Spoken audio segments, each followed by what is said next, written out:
صباح الخير عليكم حبايبي يا احلى متابعين في الدنيا. يوم جديد ووصفه جديده يا رب تعجبكم. هنعمل النهارده مع بعض صينيه بطاطس بالفراخ بطريقه سهله وبسيطه، لا بتاخد لا وقت ولا مجهود. يلا بينا نبتدي مع بعض.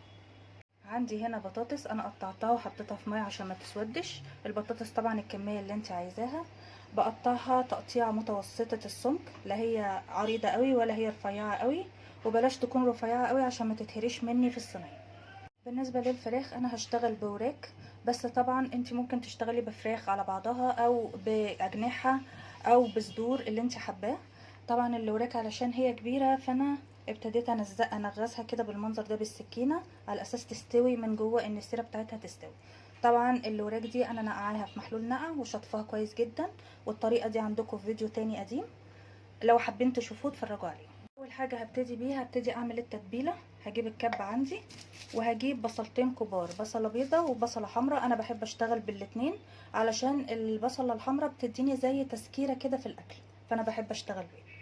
بعد ما طحنا البصل بالشكل ده هبتدي احط عندي فلفل. هحط عندي شويه فلفل الوان كنا فرزناهم مع بعض.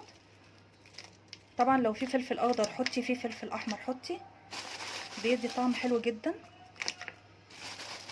وبحطه مجمد زي ما انتم شايفين كده، لان بعد كده انا بقفل الكيس وبشيله تاني في الفريزر وهو مجمد، يعني على اساس ما يفكش منه. والفلفل برضو الحامي انا برضو مفرزاه، بينفع بقى في الظروف اللي زي دي. اهو هحط كام حته بس كده، بس كده، واطحنه وارجع لكم. بعد ما شغلت الكب حاجه بسيطه كده ابتدي بقى احط التوابل بتاعتي، ملح وفلفل، بابريكا تدي طعم حلو ولون حلو كمان،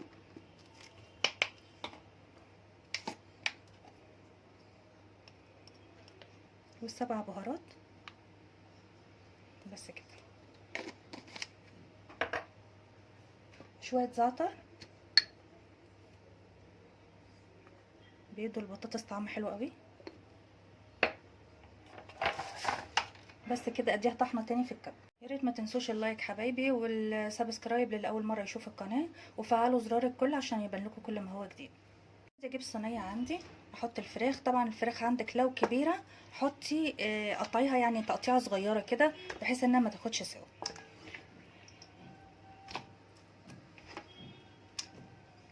وهبتدي احط البطاطس كمان معاها.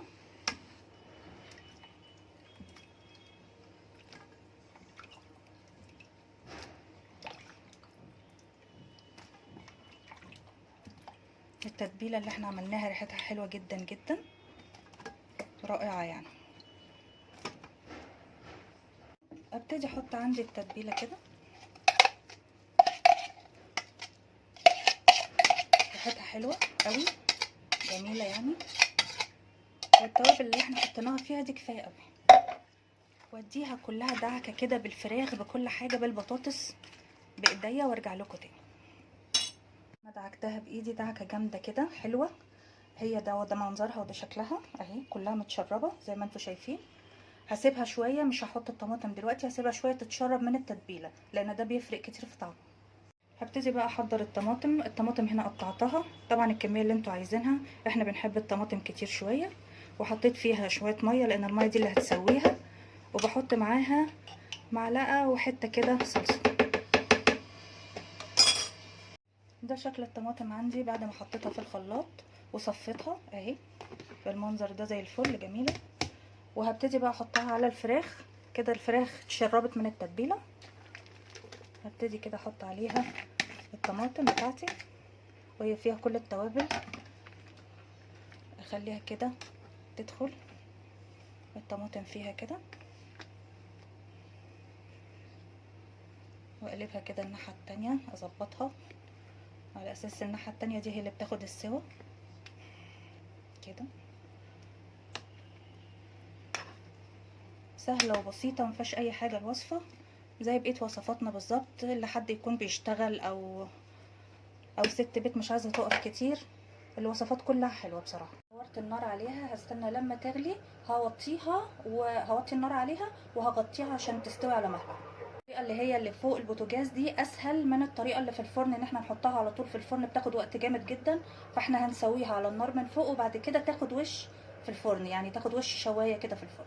بعد ما البطاطس بالفراخ كده غلت عندي، هحط رشه زيت، عشان طبعا هي من الاول خالص ما فيهاش اي ماده دهنيه. هحط شويه زيت كده،